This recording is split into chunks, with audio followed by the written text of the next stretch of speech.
Hello everyone. Today we are going to learn daily uses words and sentence. तो आज हमें क्या देखना है?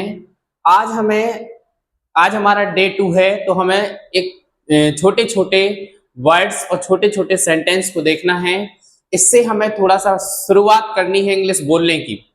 जो भाई हमने ये जर्नी चालू की है इंग्लिश बोलने, इंग्लिश लिखने, इंग्लिश पढ़ने, इंग्लिश मतलब ये सारी चीजें सीखने के लिए हमने जो ये चालू किया है 50 से 60 दिन आपको डेली देना है।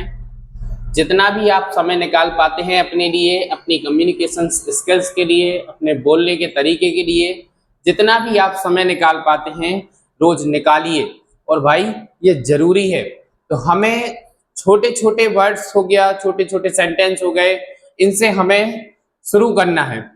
जैसे हम डेली रोज रोज बोलते हैं उन्हीं से हमें, जैसे अपन हिंदी में बोलते उन्हीं को भाई इंग्लिश में बोलो, तो क्या होगा, हम धीरे धीरे क्या करेंगे, सीख पाएंगे। तो हमें आज ऐसे कुछ डेली यूजेस वर्ड्स सेंटेंस इनका प्रयोग करना है, इनको कैसे बोलते हैं, है ना। तो आइए देखते हैं। जैसे पहला वर्ड है प्लीज। क्या है? प्लीज। प्लीज का मतलब होता है कृपया।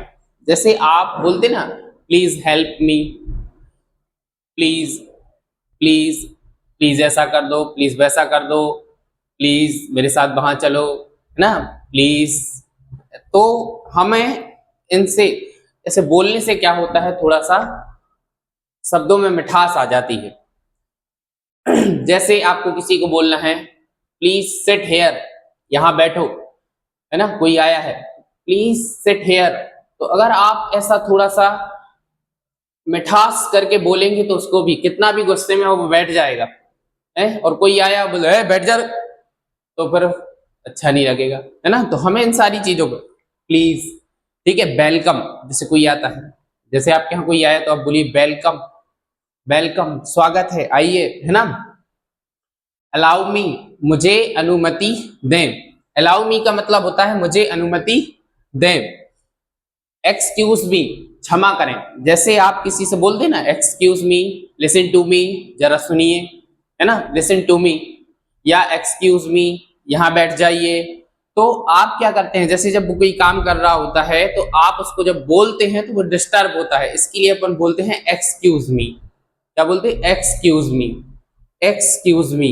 तो आपने बोला, वो डिस्टर्ब हुआ, इसलिए आप उससे बोलते हैं माफ करें, थोड़ा खिसक जाइए, या आप यहां बैठ जाइए। तो इस तरीके से अपन बोलते हैं एक्सक्यूज मी, क्षमा करें, ठीक। आप बोलते हैं सॉरी। जैसे आपने कोई गलती कर दी तो आप तुरंत क्या बोल देते हैं? Sorry, sorry. सॉरी तो वैसे भी इतना अच्छा वर्ड है कि क्या बताएं। अगर भाई डॉक्टर सॉरी बोल दे तो इंसान खत्म हो जाता है ना। और अगर नहीं नहीं ऐसा नहीं है, अगर कोई व्यक्ति सॉरी बोले तो लड़ाई झगड़े सब खत्म हो जाते। अगर कोई डॉक्टर सॉरी बोल दे तो इंसान ही खत्म हो जाता है ना। तो आप क्या बोल सकते हैं? सॉरी।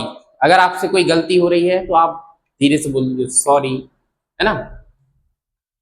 इट्स माई प्लेजर, यह मेरा सौभाग्य है ना। दैट्स ऑल राइट, सब ठीक है। यहां पे आप थोड़ा ऐसा लिख लीजिए,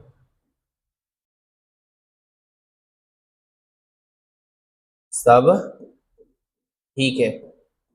अपन बोलते ना, जैसे आपसे पूछा और क्या है भाई, कैसे है हो, दैट्स ऑल राइट, सब ठीक है ना।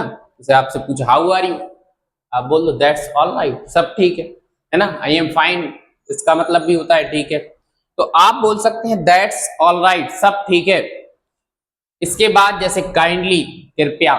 जैसे काइंड यानी होता है दयालु, काइंडनेस यानी होता है दयालुता, काइंडली यानी होता है कृपया, ठीक है। इसके बाद आफ्टर यू, जैसे आपसे बोलते ना खाना खा लो तो आप बोल देना आफ्टर यू।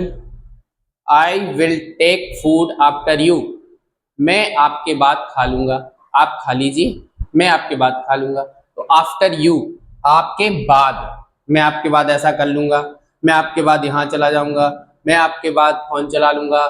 तो इस तरीके से आप इसका यूज कर सकते हैं, आफ्टर यू, आपके बाद। पार्डन, पार्डन का मतलब होता है क्षमा करें। इसका मतलब भी जैसे देखिए, सॉरी माफ करना, पार्डन क्षमा करें, काइंडली कृपया, ठीक है ना। इसके बाद प्लीज हेल्प मी, जैसे आप किसी से सहायता मांगते हैं तो प्लीज हेल्प मी। अब ऐसा नहीं है मदद कर दो भाई, ऐसे नहीं बोलना है, प्लीज हेल्प मी, मेरी मदद करो। या अपन बोलते ना please I can help you, कृपया मैं आपकी मदद कर सकता हूं। तो इस तरीके से भी आप बोल सकते हैं प्लीज हेल्प, कृपया मदद करें। जस्ट लिसन, अभी आपने बोला एक्सक्यूज मी जस्ट लिसन, जरा सुनिए, है ना। जस्ट लिसन, जरा सुनो। अगर आप किसी से बोलना चाहते हैं सुनो, तो आप बोल सकते हैं जस्ट लिसन, जरा सुनो। वॉक केयरफुली, वॉक केयरफुली मतलब वॉक, अब इसको वॉल्क नहीं पढ़ना, कई लोग इसको पढ़ते हैं वॉल्क केयरफुली, तो वॉल्क नहीं, ये जो एल होता है भाई वो साइलेंट होता है, इसलिए पढ़ेंगे इसको वॉक केयरफुली, ध्यान से चलो। जैसे आपके साथ में कोई चल रहा है, उछल रहा है, कूद रहा है, तो आप उससे बोल सकते हैं वॉक केयरफुली, ध्यान से चलो, है ना, गिर नहीं जाना। तो आप ऐसे छोटे छोटे वर्ड से आप बोलना स्टार्ट कर सकते हैं। आप अपने घर के छोटे छोटे बच्चों के साथ, मोहल्ले के छोटे छोटे बच्चों के साथ, अगर आपको देखो शुरुआत में हेजिटेशन होगी, लेकिन आपको छोटे छोटे बच्चों के साथ मोहल्ले में बोलिए, गलत बोलिए लेकिन बोलिए, शुरू कीजिए, प्रयास कीजिए, है ना। कुछ किए बिना जय जयकार नहीं हो, तो करना पड़ेगा, शुरू कीजिए, बोलिए, है ना। जैसे टेक केयर, अपन बोलते ना टेक केयर, अपना ख्याल रखना, क्या होता है अपना ख्याल रखना, टेक केयर, अपना ख्याल रखना। अगर आप किसी से मिलते हैं, मिलने के बाद वो जाने लगता है तो उससे बोलते टेक केयर भाई, है ना। तो टेक केयर का मतलब अपना ख्याल रखना। तो इस तरीके से आप डेली छोटे छोटे वर्ड्स, छोटे छोटे सेंटेंस से आप इंग्लिश बोलना शुरू कर सकते हैं। तो आप इनको बढ़िया लिख लीजिए, आप इनको बढ़िया बोलिए, इनको बार बार बोलिए ताकि ये आपके जबान पे आने लगे। तो इनको आप बढ़िया ऐसे डेली आप कुछ वर्ड्स बोलने का प्रयास कीजिए, इनको लिखिए, बार बार प्रयास कीजिए।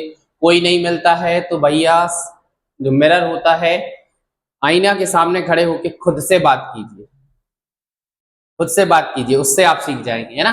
तो ये हमारे आज के कुछ डेली यूजेस वर्ड्स थे। तो आज इतना ही।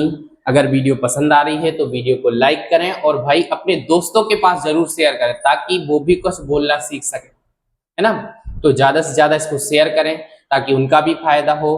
बाकी आज के लिए इतना ही। पढ़ते रहिए, स्वस्थ रहिए, मस्त रहिए। Thank you.